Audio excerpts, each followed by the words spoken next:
Welcome to the ProfitLed podcast, where we discover proven growth strategies for bootstrapped entrepreneurs from the people who have done it before to help you accelerate your business. The ProfitLed podcast is brought to you by eWebinar, the leading automated webinar platform, which could save you from doing the same webinar over and over again. From sales demos to onboarding to training, eWebinar turns any video into an interactive webinar that you can set on a recurring schedule or make available on demand, which means you can do hundreds of webinars without ever needing to actually be there to host them live. This podcast is a forum for the unsung heroes of SaaS, the founders and others behind bootstrapped startups who are creative and resourceful enough to forge a pathway to success. Here's where they get to share everything they learned along the way, so you can benefit from their experience and find success in your own ventures too. Welcome to ProfitLed, the podcast for bootstrap entrepreneurs looking to make it happen. My name is Melissa Kwan. I'm the co-founder and CEO of eWebinar and your host. When I was thinking about the vibe I wanted for this podcast, I didn't want it to feel like a traditional interview or a soapbox. I definitely didn't want it to be yet another venue for unicorns and other super successful founders to talk about how awesome they're doing, which can sometimes be demotivating and have a negative impact. So instead, I wanted this podcast to feel more like a conversation, like the kind that you would have in a bar over a couple drinks. And I wanted to invite guests who'd found success on their own terms, beating the odds by building amazing companies with limited resources. You know, the people who struggled, worked hard, and found creative ways to make it happen and make it to the other side. I wanted listeners to feel like, wow, like that person did it and maybe I can do it too. So while it's totally impractical for me to record this podcast in a bar, and then invite my guests to travel there with me, I thought at the very least I could have a drink with them virtually. So here we are today with our very special guest, Farzad from Respona. Hey, Farzad, how's it going? It's going very well. Thank you so much for having me on the show, Melissa. I'm excited. Well, thanks so much for coming on the podcast. As you know, I asked you to bring your favorite drink and enjoy it while we chat today, since I couldn't actually buy you a drink and you were so polite to turn down my Venmo offer. So what'd you get? I got my sparkling water here. I normally like to have a beer or some red wine, but it's not quite 5 o'clock for us yet. It's still 2 p.m., but it's way past 5 o'clock your time. So I'm going to let you enjoy your drink and for me to have some. Why is that your favorite? Why'd you bring that? You know, I hated sparkling water growing up. My grandfather is obsessed with San Pellegrino. He used to go to Italy a lot, and he brought us a bunch of cases of these water, and he would always be like, hey, drink this. So he would force feed me this, and he passed away like a decade ago. So it's something that reminds me of him. So I'm kind of, I don't know, didn't mean to get this conversation so deep so early, but yes, there's something that sort of gives me that nostalgic feeling. It's got like personal meaning. That's right. Yes. Well, I got myself this kombucha. Beautiful. Which I've never had before. And it sounds so fancy when other people order it. So I thought this is a great place to give it a try. Yeah. Did you bring a glass with you? Yes. So would you like to open? I love kombucha. So I'm excited to hear what you think of it because I was literally drinking it last night. So. All right. Well, let's make some ASMR magic for our listeners and pour our drinks. I even brought ice. Want to do it at the same time? Yes. Let's do that. Cool. Ready? 1, 2, 3. All right.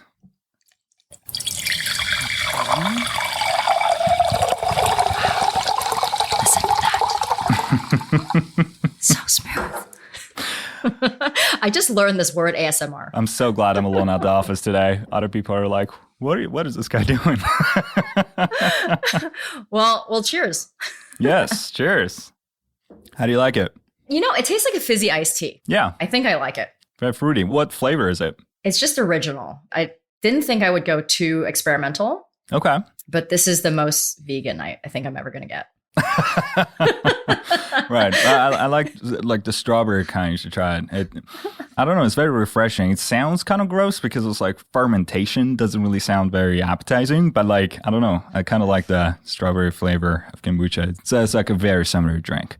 Yeah, I'll make a note of that for the next time. All right, so let's get started. While I love founder stories, I also wanted this podcast to focus more on tactical advice for our listeners so that they can take it and implement it in their business today.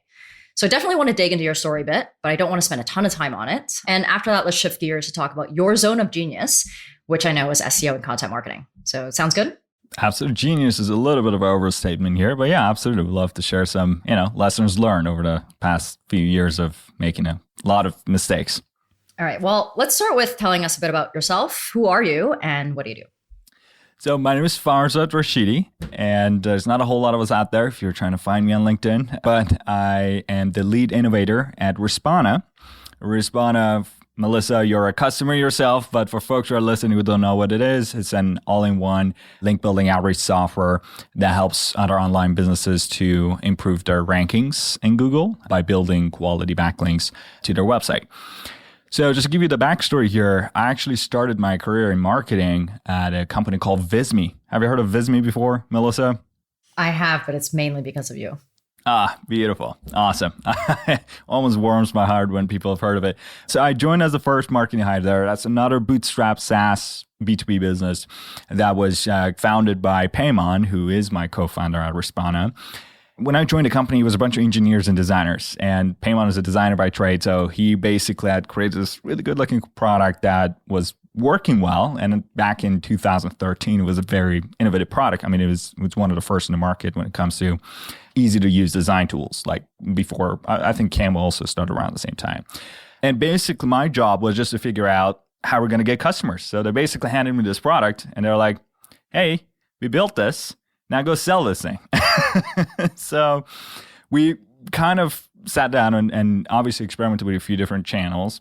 Paid advertising was one, because that's still, I would say, relatively easy, low-hanging fruit.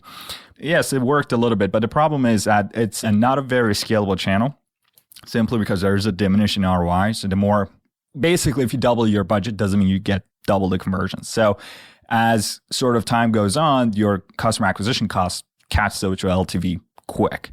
So it's not something that we could rely on long-term. Plus, we were going against people that raised hundreds of millions of dollars. So they were outbidding us like crazy on AdWords and a bunch of other channels. So that was not really a channel that we could focus on and use as our, I would say, primary acquisition channel. So we tried also cold outreach for sales, which I personally am not the biggest fan of. Doesn't mean it doesn't work. I'm just personally not very good at it. And also at the same time, our price point is very reasonable. So like Visme at the time, I think we started at like $15 a month. Not a price point you go hire a ton of US-based salespeople, go door to door, start selling, right? So we basically sat down and we were like, okay, so let's say, Melissa, you want to create an infographic or some sort of visual graphic for this episode and publish it on social, and you don't already have a solution that you're using. What would be the first step when it comes to finding a new product to help you create that infographic? What's the first thing you do? I don't even know.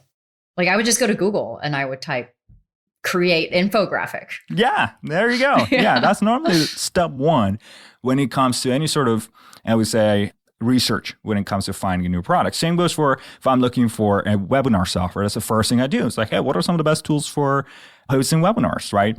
And that's normally step one when it comes to understanding how our customers are kind of going through that customer journey. So we basically were like, okay, instead of us having to sit down and become a household name, which is an extremely expensive play, have to go raise a ton of money, or have to go after and chase after every customer and trying to sell them our product, which it doesn't make sense because our product is very affordable.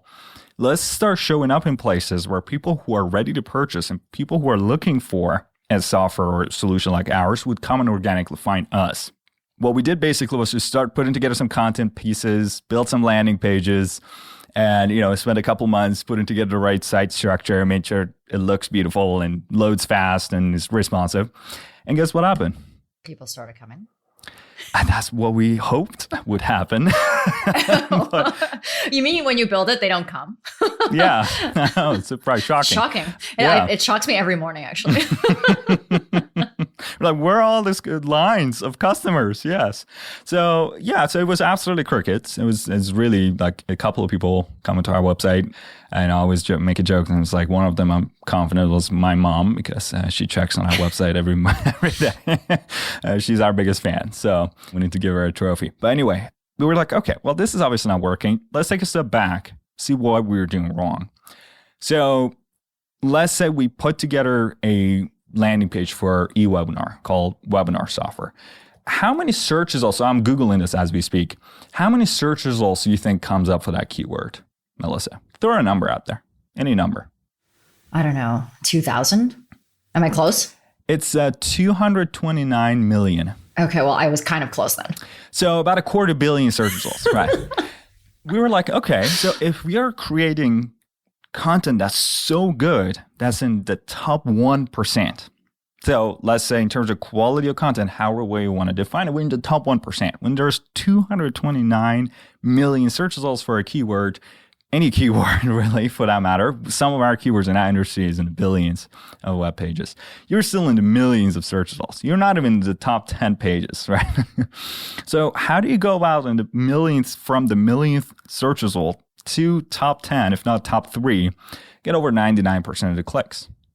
And that's when we decided to figure out how Google algorithm works. And, the way they prioritize these websites is not only based on the content that's on your website, it's kind of a Mean Girls popularity contest. It's based on understanding, okay, are other relative authoritative publications in their space actively talking about them and linking back to them and mentioning them?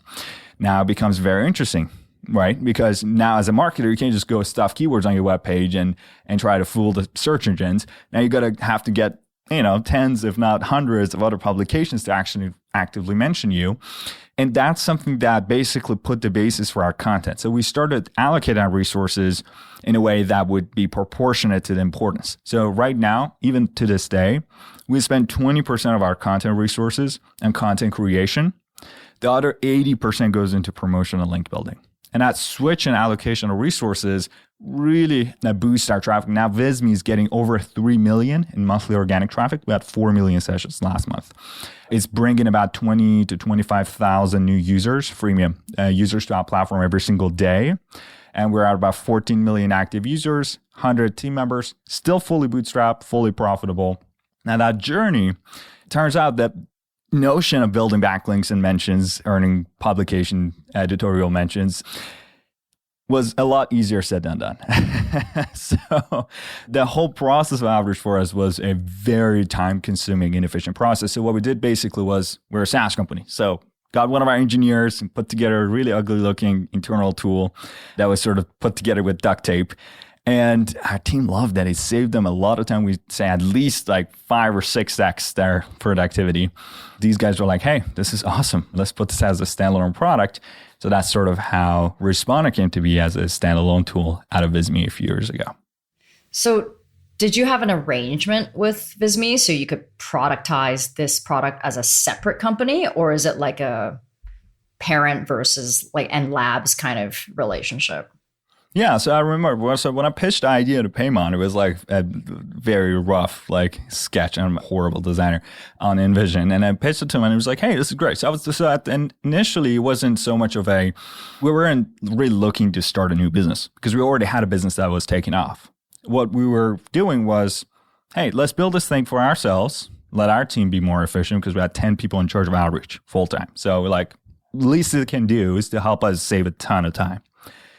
And then once that worked well, we were like, okay, let's put this out and see if anybody else is willing to pay for this thing, really. So we put together an MVP and released it. And it turns out the answer was yes, people were willing to pay for it. So what we did then was to basically start Paymon had another entity, so we kind of used that. And still separate companies, separate entities right now. And started hiring a couple more devs. And then now we have a full-on team of marketers, support, et cetera. And basically it was a kind of a gradual process that is sort of evolved. So we refactored the whole thing, built it from the ground up, made it into a now production-ready commercial software. So how did you guys fund the company to start with? So it was took a lot of convincing of Visme guys to stay self-funded because Visme in and out of itself was a profitable bootstrap company. So Paymon had discretionary, I would say, authority to direct funds so that we charmed them and basically convinced them that, hey, maybe you should invest some in this idea and see how it works out. And so far, so good. It's been a success and we're very excited for what the future holds for Respona. And what are some of the things that you feel like you screwed up on early on that looking back you would do differently? So I would say our messaging was sort of all over the place because we didn't really quite know how large link building was as an industry. And it's not really large even now being in the industry for a number of years. So we're like, hey, we're a link building tool, but we are also a digital PR tool. We're also an influencer marketing tool. We're also a sales tool, right? You're everything. We do everything. You want to do average? We got you. And it just was a horrible mistake in retrospect, just simply because we attracted a lot of, I wouldn't want to say bad customers. It's just not ideal customers in a way that it wasted a lot of effort to kind of start having to build features that was not necessarily directly for link building, but we corrected course quite early on. Paymon was a very good mentor because he's already been through lots of failed products, and obviously he's a veteran. He's been in the industry for 27 years. So we corrected course and had to kind of put ourselves together. We're like, our goal is to build the number one link building software in the world. If you own any sort of website that you want to build backlinks to, Respona is the only software that comes to mind. Nothing else comes close to it. And then future plans is that, okay, now once we have that market share, now let's start maybe tapping into some of the other industries as add-ons. But right now, we're laser focused on link building.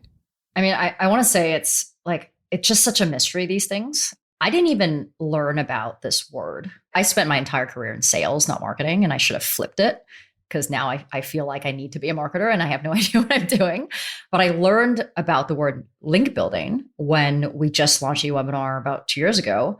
And my friend was like, oh, you need to build your domain authority. You need to get people linked back to you. I'm like, but why? And, we kind of went into this okay, maybe we need to start doing this stuff. And people were charging $500 a link, depending on what it is. And so we actually did hire someone, a contractor. I mean, everyone on our team's a contractor, but we did hire someone for $6,000, and it was $300 to $500 per link. And this guy was based out of Singapore, and he said he's been doing it for all these big SaaS companies. I mean, I feel like a lot of these marketing agencies or consultants we've hired, the pitch is always amazing at the beginning. The content that we got was so bad. Yeah, they did stick a link somewhere, but the content is not even something somebody would read. You would just bounce, right? So we ended up having to write a lot of that content just because we didn't want to appear in a piece of content that read like that. So not only is it I feel a very specialized skill set and necessary, it's just really hard to find someone who does it well, who claims to do it, who's not just sticking your link somewhere without, any thought. So owning that process and learning how to do it, it's probably a lot of work. I'm trying to do it now, but it's also important. You're 100% right. Unfortunately, there is a lot of malpractice in this space, and simply because it is relatively new. I mean, content marketing in and out of itself became a thing in early 2000s. So it's been less than 2 decades. It's become a thing. Now, almost all companies are investing in content. Things are becoming more competitive. Now, people are actually starting to focus more on link building. But then the problem is there isn't a whole lot of education done still. I feel like a lot of people still are unsure what to do. And that's one of the biggest hurdles that we have at Respona is the education problem. So we're doing our best to put out as much free stuff that we can. But at the same time, what we've seen the biggest success, and that's what you guys are doing too, is to kind of for that senior executives, before you start delegation from the get-go, to learn the process yourself, do it yourself in-house, right? And understand the nitty-gritty of, okay, what works and what doesn't. And then hire junior staff members to take it over either as a contractor or an employee in-house to kind of replicate what you already do. Because as a matter of fact, link building is not just a plug and play thing. It's just a matter of building relationships with publications in your space. It's a very broad thing. And it should be woven into I would say the fabric of your marketing team. It's not so much of a, hey, let's plug and play and forget about it, right? So I feel like a lot of people invest a lot of time and resources and SDRs and AEs into cold outreach for sales. They just want to pay some guy randomly to, manage the entire link building process. And it's just this is just not how it works. Similar way to as if you just hire someone and some offshore agency to kind of build or bring leads to your website. It's just doesn't work out. And so I'm glad that you guys are investing the time and the resources it takes to kind of start that process and get that wheel rolling. And then you can start delegation after that. I mean, it's funny you say that because my LinkedIn post tomorrow is all about how I spent my entire career in sales. And there are 3 positions that I would pay way more for, knowing what I know today. So what are some of your biggest challenges right now with growing Respona? So here's the thing. I would say the biggest challenge is in terms of the target audience. So far, we've been very focused on in-house teams. So SaaS companies have been our bread and butter, and lots of publications, affiliate marketers, people who are basically trying to get our content up in the search results. And problem with that target audience is that they're very tech savvy and they're very eager to learn. But the problem is the education part is missing. So they don't really know a whole lot, like kind of eWebinar, right? So you guys have an awesome product and you have a very good content team and you have the right site structure.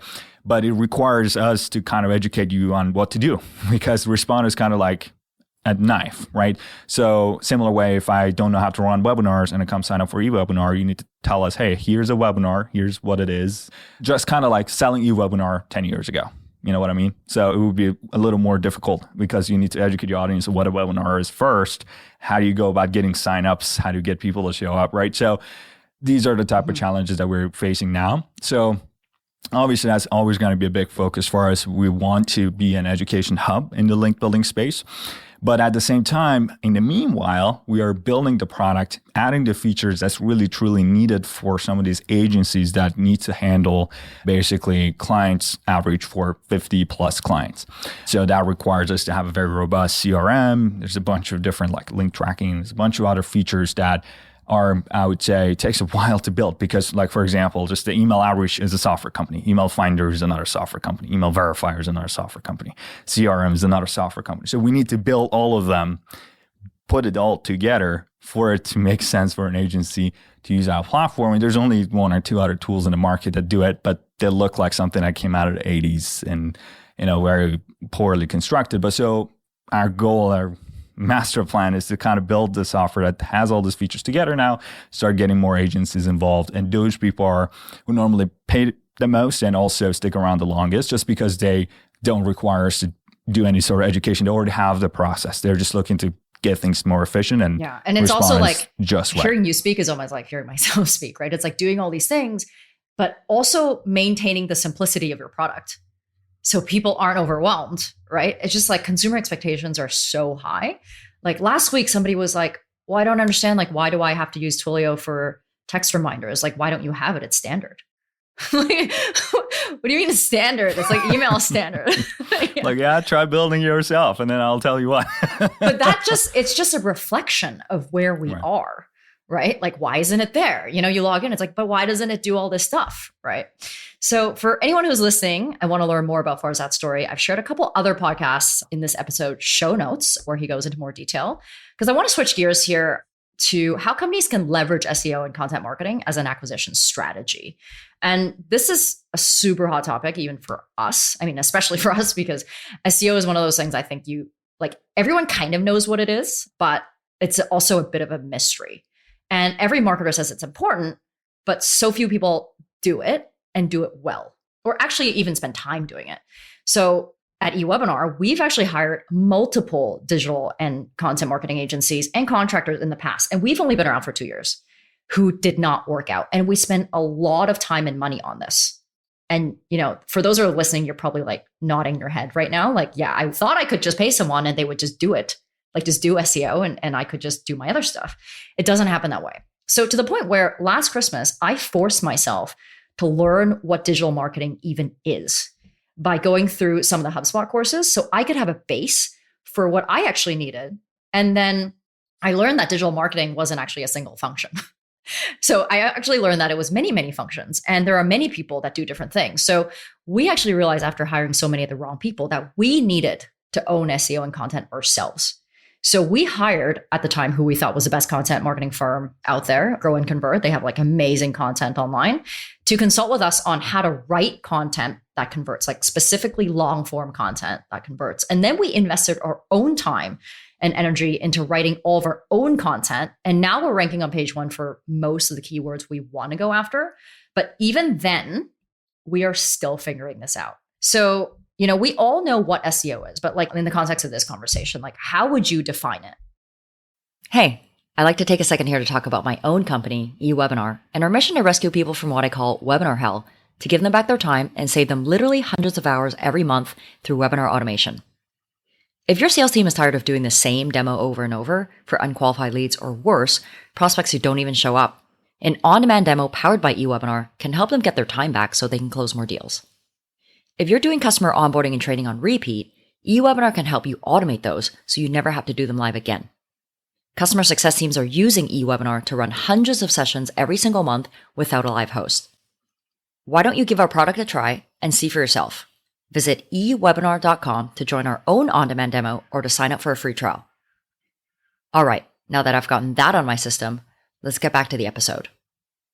I want to touch on 3 things to answer your question. Number 1 is going after SEO as an acquisition strategy, like either or. Number 2 is building the right website and how you go about actually create pieces of content. But then more importantly is what comes after you hit publish and what some of the promotion and tactics that you can use to actually start getting rankings. So let's start with the first question, is whether or not you should go after SEO as a channel. Because a lot of people fall into this wrong notion of hiring an agency is going to solve all your problems. The answer to that is absolutely the heck not. You need to first pick an acquisition strategy, whatever you're good at. So for example, one of my friends works at a medical device company, and these guys sell 100K plus deals, like devices to hospitals. And they came to me like, hey, we're trying to get our SEO up. That's what they said. And what do you recommend? I was like, my recommendation is not to touch it at all. Because that's just not how your customers purchase these tools. Nobody's going to go and Google these type of devices. You need to go hire salespeople, go door to door, start selling. Or one of my buddies from college has started a apparel company. He sells like t-shirts and hats and stuff. Very cool looking. I bought one. But I was like, listen, do not focus on SEO. You should be creating funny TikTok videos and running Instagram ads. Like, this is not a type of business that you would focus on investing a lot of time and resources on creating content and trying to rank from Google just because your audience isn't shopping this way. So number 1 question you need to answer is whether or not our customers are aware of the problem they're solving. And if the answer to that is yes, you need to answer, where are they looking for it? And if the answer to the second question is through Google, then it's almost idiotic not to spend time on your SEO, right? So first of all, answer a couple of pre-qualifier questions to understand if it's the right channel for you in the first place.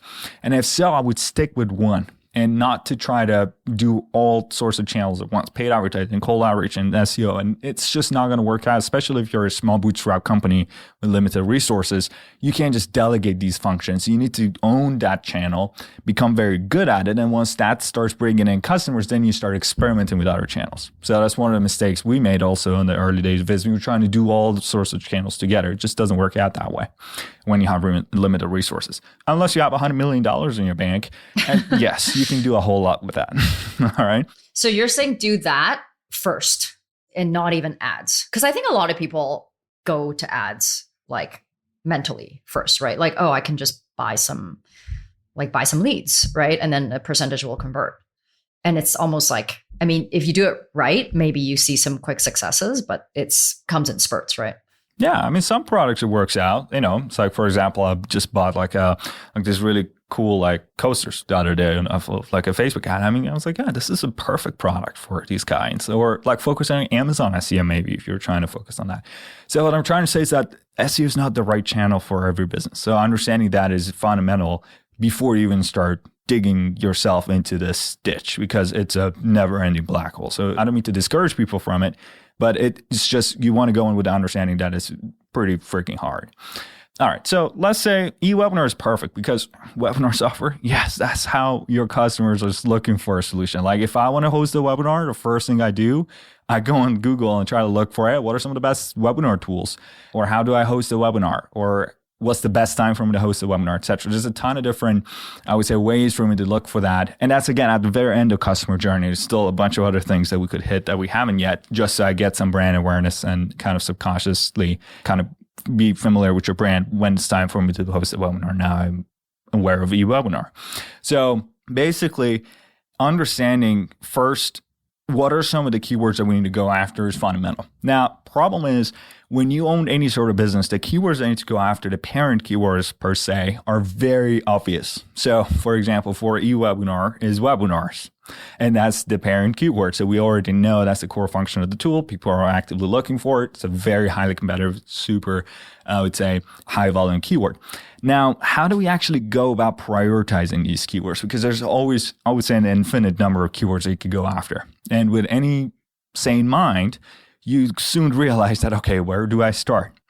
So I have a process for understanding what are some of these opportunity keywords. We normally prioritize keywords based on 3 factors.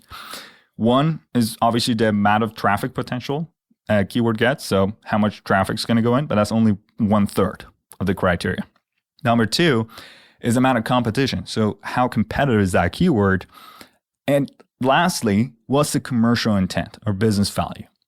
So obviously you want to start prioritizing keywords against the highest amount of traffic potential, lowest amount of competition, and highest amount of commercial intent. Good thing is that you can do that mathematically by getting a little nerdy. I've written a free guide. If you guys go and Google VisMe marketing strategy, I actually have a step-by-step instructions with pictures. And so we put together this formula that I used to call the Farzad score. I called it the Farzad score. Our team didn't really quite catch on. Perfect name. They call it the opportunity score. So let's get that going. What's up with that, people? I thought I made a thing. Anyway, so basically, whatever you want to call it, opportunity score, it's basically the number of traffic potential, which is the organic. So you can run your parent keyword through any SEO tool of choice. What are you guys using, Melissa? I think we use Ahrefs and one other. Ahrefs. What is the other? SEMrush? SEMrush? Yeah. Gotcha.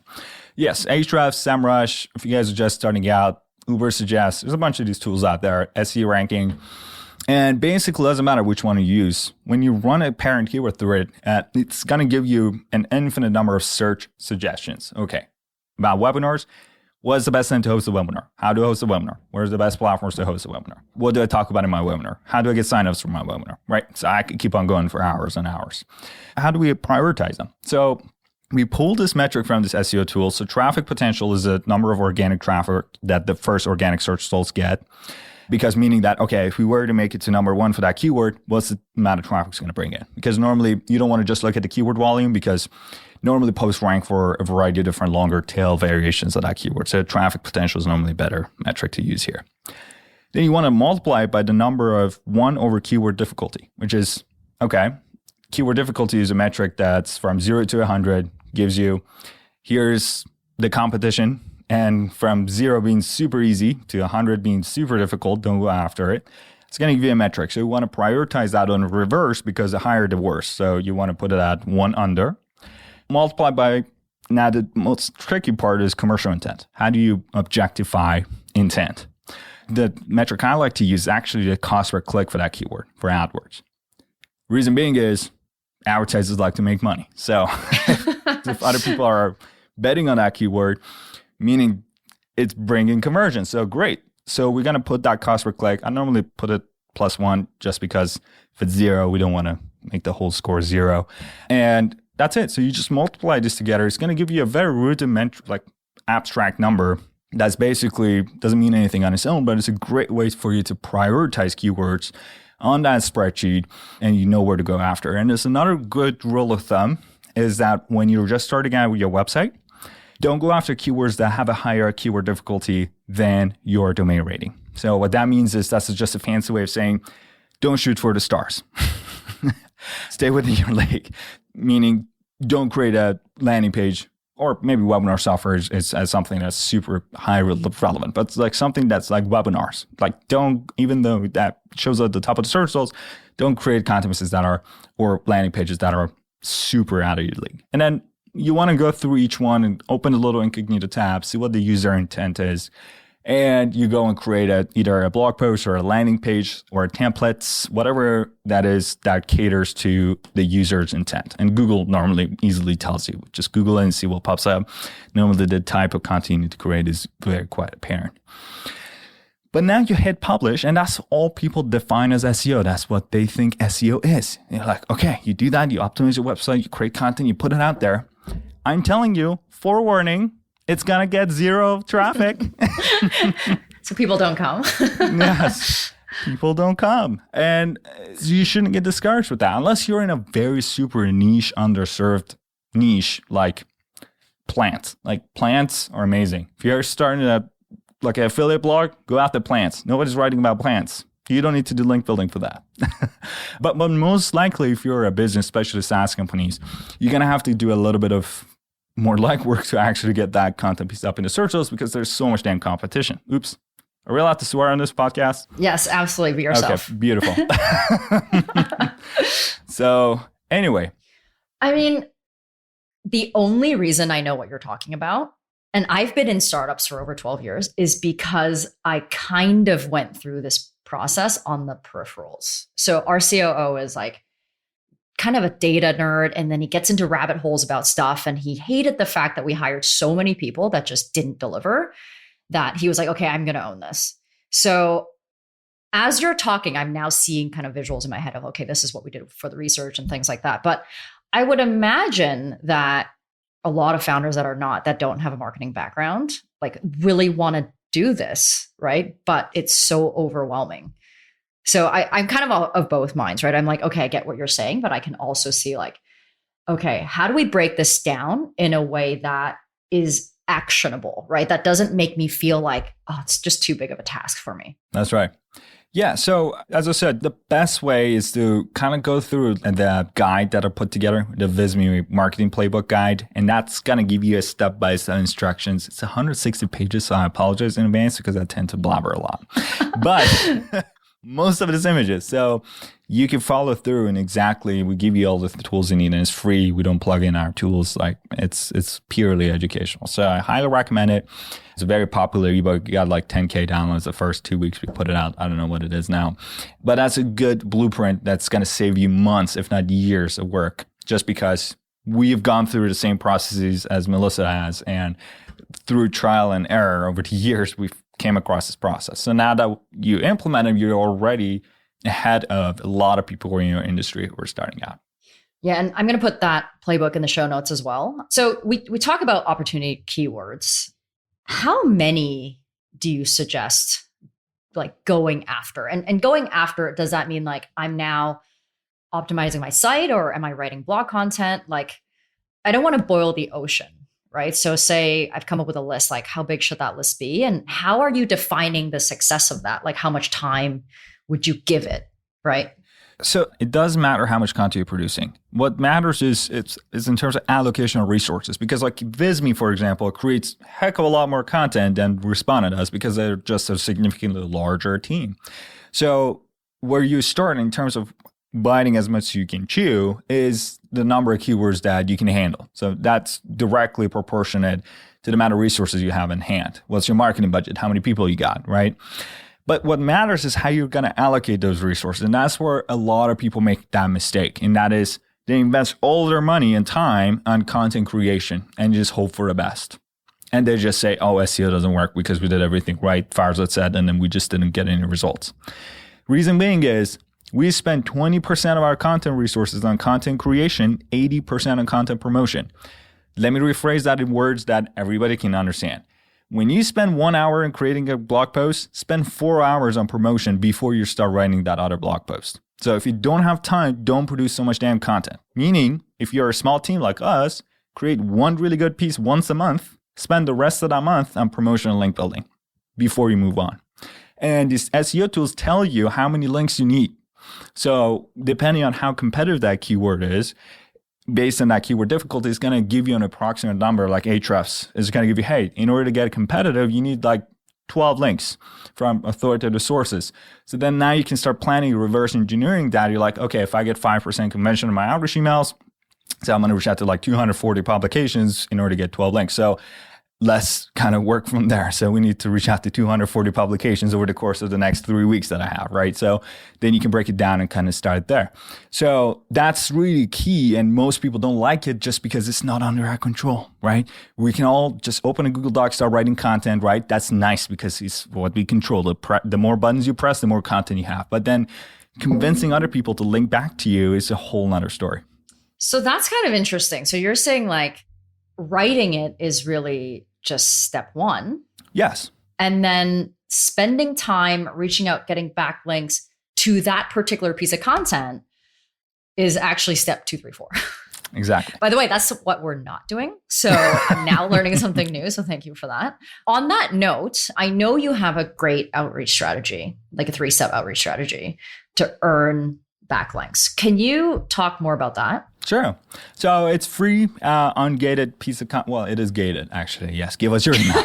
It's on a blog. So if you go to respona.com/blog, open any of our blog posts, it's there. Can't miss it.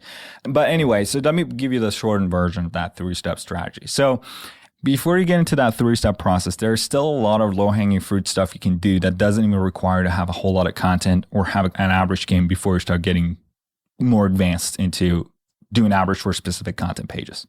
So for example, if you're a small website, if you're a small company, you just started out, there's a lot of different strategies you can do that doesn't even require to have all these processes in place. To start getting some organic mentions of your product, getting some organic, I would say low-hanging fruit stuff added away before you start get into the nitty-gritty of content promotion. So let me touch on those a little bit. Few strategies, go on other people's podcasts, right? Doesn't take rocket science to know that, okay, if you go on a person's podcast, first of all, we get free advertising to a niche audience, right? So Melissa, not to say that's the only reason why I'm here, but obviously it's to meet great, smart people like yourself, build relationships. And to have this drink. Yes, I know. And at the same time, I'm helping you produce a piece of content that you're putting out. So it's mutually beneficial. And at the same time, you're going to probably transcribe this episode, put it on a website somewhere, and we're going to get a link to Respona. So there you go. There you have it. Doesn't require a whole lot of nerdy things to do. For less than $500. Yes. Depends on how much you value your time. But the benefits way outweigh the cost. So going on to people, so like this year I've gone on, it's July, now that we're recording this, on over 50 podcasts. So that's 50 backlinks multiplied by 500 piece, right? That's not bad. Also, I've gotten the word out almost immediately after I go on a popular podcast that's already established. We get like 5 to 10 new customers same day it comes out. So because people obviously listening to it, it's not a direct sale, but obviously establishes some sense of credibility. So keep on talking on and on, but going on as a guest on other people's podcasts, you can look up someone in your industry. Respona helps you do that. If you don't have access to Respona, shame on you. But you can go and look it up on iTunes, right? You don't need a whole lot of fancy tools. Look up and see where Melissa is getting their podcast mentions on. And reach out to those podcasts, use that episode as a hook and be like, yo, Melissa, so you reached out or interviewed Farzad. Love the fact you guys talked about the SEO, etc. Love to hop on the show and talk about XYZ if you're still accepting guests. Pretty damn good, solid strategy. So that's one. Number 2, reach out to some articles that have mentioned your competitors or their listicles. So they're mentioning, hey, what are some of the best tools for creating webinars? So that doesn't require to have a content strategy and keyword research. No, reach out to whatever the blog is. It's like, yo, just charm. Jonathan. My name is Melissa. I'm the founder of eWebinar. I'd love to get you an access on the house for lifetime or for a year. And you can host all your webinars through us if you were kind to, and see how you like it. And if you like the tool, mention us on this blog post. I would be forever in your debt. If you have an affiliate program, even better. You can even give them some commissions too. So give them free product, some sort of incentive. Get them to mention your product on the blog post, right? Again, not rocket science. Another one, Hero. So there are journalists that are looking for stories, right? So if I'm writing an article on the Entrepreneur magazine and I'm like, hey, looking for experts in the webinar space to give their best tips on hosting a webinar. Guess what? Melissa is an expert in webinars. She runs a damn webinar software company. So I want to hear from her. So you keeping a tab on some of these journalist queries that come through and answering them, right? That's a mention right there. So there's a lot of things you can do that are very low-hanging fruit, simple stuff that you can get together, and you don't even need a tool like Respona. If you have it, it's going to save you a lot of time. If you don't, you can just duct tape some tools together, do some good old manual outreach, and get some mentions in the door. Now it's going to help your domain rating to go up. It's going to, in the future, help your content pieces, other landing pages have a better, greater starting point compared to some of the other less-known websites. And also, some bottom of the funnel content mentions is helpful. If you go and look out like best link building tools, now Respona started to show up in all the rankings. Most of them still some work to do. These are the type of, I would say, average that I would recommend you to get started. Now, once you have a content strategy in place like you guys, now you can get into some of the more advanced stuff.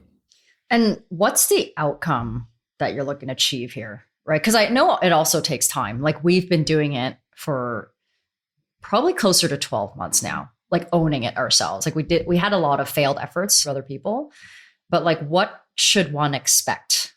So can you clarify that question? So are you talking about in terms of quantity, in terms of success rate, in terms of... So are you looking at like your domain rating going up? What is that thing you're measuring your ROI with? Sure. So the ROI calculation is actually quite simple. So once you know a conversion rate for a page, and now again, something that I highly believe in marketing is that you shouldn't try to calculate the ROI for everything. Simply because a lot of the stuff that we do, like me coming on this podcast, spending an hour and a half, may not have a clear-cut ROI, but I love doing it because we're building a relationship with another smart software founder, right? And then we can do some cool stuff down the line, maybe host a webinar together or so I know I come to Amsterdam and I hit you up, so there's a lot of non-objective, I would say, value that comes through. So there's a lot of things like that you can't really measure the ROI. But if you really want to get nerdy, you can take a sample conversion rate of a page, multiply that by the traffic potential for that keyword, and multiply by your LTV. And you can get a sense of, okay, how much that page is worth on a monthly or yearly basis if you were to kind of drive a certain level of traffic. Like, for example, Visme's traffic, Ahrefs even gives you a number in terms of traffic value. If we were to bring in the same level of traffic that we're getting organically through AdWords, based on the CPC of the keywords that we were ranking for, how much do you think it would cost us to bring in the same level of traffic? Throw a number out there. Per month, you mean? Per month. Oh, man. I assume you're just smashing it. So 10,000? Is $1.5 million a month. So I'm, again, very close. Yes. So we're a bootstrap company. $1.5 million a month worth of paid advertising is a pretty damn good return. Doesn't matter how much we wasted over the course of years in terms of figuring out this process. Now that people are listening, save a lot of time. But as I'm saying is, I haven't really found a better marketing channel that has the higher ROI than SEO, at least within the space that I worked with, which is predominantly B2B SaaS. Can you talk a little bit about like who needs to run this? Like who on your team actually does this? Is it a dedicated marketing person? Is it a jack of all trades? Is it a growth person? Is it the founder? Is it a full-time role? Like just kind of give us an idea of, say, your bootstrap company starting out. Who is that person? So I can speak to it ourselves. So one of our first 4 hires was a link builder full-time. So wow. We knew this from the get-go that, hey, SEO is going to be our main driver of revenue. Now, knowing that, we are going to produce some content. Again, it's okay if you want to hire some agents to work with to help you with content creation. Again, knowing these basic info is going to help you set better expectations and have an understanding of quality. But then you can delegate a lot of that. But then the process of average, just because so much malpractice is done, I'd recommend you to take it on yourself initially if you have a marketing person or your COO running a few campaigns. And then once you have a repeatable process, put together a SOP, standard operating procedure. Here are the templates that works. Here are the strategies that work. Just go do it. And you could delegate this to a junior staff member. Could be someone, I wouldn't recommend tapping into Upwork as much. There's a lot of hit or misses there.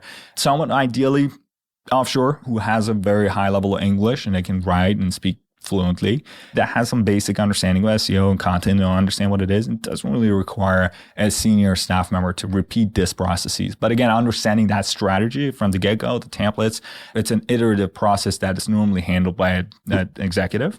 But then over time, you can obviously start delegating to that. But I recommend you to put someone internally in charge and give them objectives. Like, for example, our link builder, we have a large link building team on the Visme side. They have quotas, like salespeople, like how many mentions they're getting every week. And there are some minimum criteria for these backlinks. Like they need to have at least 1,000 monthly organic traffic. They need to have a certain DR. They need to be in a certain niche. They need to be relevant. They can't be bought. They can't be from junk PBN sites. Like they've got to have these certain priorities met. And then the compensation is also relevant to these. The higher performers want to get paid more, just like how salespeople are. So it creates healthy competition and kind of get that ball rolling. And what I'm trying to say is that it is so new that the concept is so foreign to a lot of companies. But I foresee that being a norm within a few years, just like how sales is a thing. You know this more than me, Melissa, how well-structured sales teams are nowadays. And I think that's definitely something that's going to ripple into link building down the line. I mean, as we know, boiling the ocean leads to inaction, like I mentioned before. So If I'm a company, I've decided, okay, SEO is what I'm going to focus on. What are some of the first things I need to do now? Like, can you break down the steps in the learning process? Normally, delete all the old pages that you have. Normally, you have done it wrong, so just get rid of them. It's heartbreak. I know. It's hard because a lot of people are just trying to keep fixing the old site structure. And it's like, throw it away. Start from the ground zero. Have a right site structure. So have a silo of content. Have different categories based on your parent keywords. Create landing pages or paid pages for each one of these parent keywords. So like, for example, for Visme, we have an infographic software landing page, and we have a silo category of content around infographics on our blog that all have an internal link to our landing page. So you want to repeat the same process. So have paid landing pages that are supported by a silo of content each, homepage. And if you get fancy down the line, you can add some tools, pages, glossaries, all that stuff. So having the right site structure from the get-go is essential. Don't pick it too fancy of a template. Like, go start with a very lightweight website that's responsive, right? With a decent design, because people, that's their first impressions matter. So want to make sure, invest in some designer to kind of put it together so it looks legit, doesn't look like something that you just purchase out of some third-party shady website. And start going on podcasts, start reaching out to some hair opportunities, start reaching out to some listicles while you're building that content strategy in place. And so picking the right keywords, writing pieces of content. Once you have a few pieces of content, now start getting deeper into content promotion. And that is something that is going to happen gradually over time. So you can't do everything from day one, but it's important to kind of take the right steps and move towards the right direction. Yeah. I mean, if you don't have a piece of content today, like you do have a website, so people can link to that, and definitely getting on podcasts, like going somewhere talking for half an hour, like that is super easy and probably a good use of your time. So last question, what are some final words of wisdom that you want to leave with our listeners today, which are bootstrap founders who are focused on driving growth and profitability? So I would say number one is niche down from early on. Don't try to cater to everyone. Don't make the same mistakes we did. Get very niche. It's scary, I know, because you always want to shoot for the stars and want to cater to everyone. You don't want to limit yourself. But once you are very clear in your value prop, and understand what is the type of audience that you can add the most value to, who are willing to pay for that product, stick with it. And then you can always expand from there, right? So niche down from early on. And two, be patient. And that's something I'm guilty of myself, because I'm a squirrel. I'm always looking to, move things quickly. And then sometimes, my co-founders always say, good things take time. So be patient, take things step by step, right? Understand that businesses take a very long time before they hit profitability if you're still trying to keep things bootstrap. I know a couple of very close friends of mine who run bootstrap companies. Visme is one of them. A couple other SaaS companies I don't know that are 100 plus employees, fully profitable, still bootstrapped, and 8 figures in revenue. Most of them it was an uphill battle for them the first 5-6 years. So it's going to take some time. But then if you're moving towards the right direction and don't get too extravagant with your expenses, and so you go out of business before you get there, and leave enough wiggle room for pivoting and all the mistakes you're going to make, that's natural. I don't see a reason why you shouldn't succeed. Well, thanks for that advice. And on the note of product messaging, I just want to add here that about 6 months after we rolled out, we actually hired product marketer to review all of our content, like on our site, all of our onboarding, like emails, nurturing emails. I think a lot of founders start by writing it themselves, as I did, right? But once you get some customers going and some good case studies, what the exercise we went through was we went through super deep interviews with our 10 best customers. We took all of the language that they use to describe our product, and then we rewrote everything that we had. And I would say that was a very painful and long exercise, but definitely worthwhile, and is aligned with your suggestion of like, just niche down and figure out who you're serving, and make sure everybody that comes to your website, because you're already spending effort driving them there, gets what you're selling, right? Exactly. Yeah. If you enjoyed this episode, don't forget to subscribe to ProfitLed and be notified of new episodes. Head over to our website, profitled.fm, to see the show notes of this episode. We've also put some resources that Farzad wanted to share with you guys, including Respona's website, Respona's Outreach Strategy Hub, which has tons of resources on link building, and Visme's marketing playbook, which includes the marketing strategies they use to bootstrap to 4 million users. So Farzad, how can people connect with you? Melissa, my name is Farzad Rashidi. Aren't a whole lot of us out in this world, so LinkedIn is normally the best place to find me. Farzad Rashidi, that's Farzad. Our website is respona.com, Respona. We have a ton of free education material there. Don't go just straight up and sign up. Go read some stuff about it, kind of educate yourself, maybe do some outreach yourself manually. And that's pretty much it. Cool. Well, thanks for your time. Yeah, thank you so much for having me. This was fun. Thanks for listening to ProfitLed. If you enjoyed this episode, we hope you will subscribe to the ProfitLed podcast and head over to our website, profitled.fm, to see the show notes of every episode. You can also join our mailing list to be notified of new episodes or when we have interesting products and resources to share.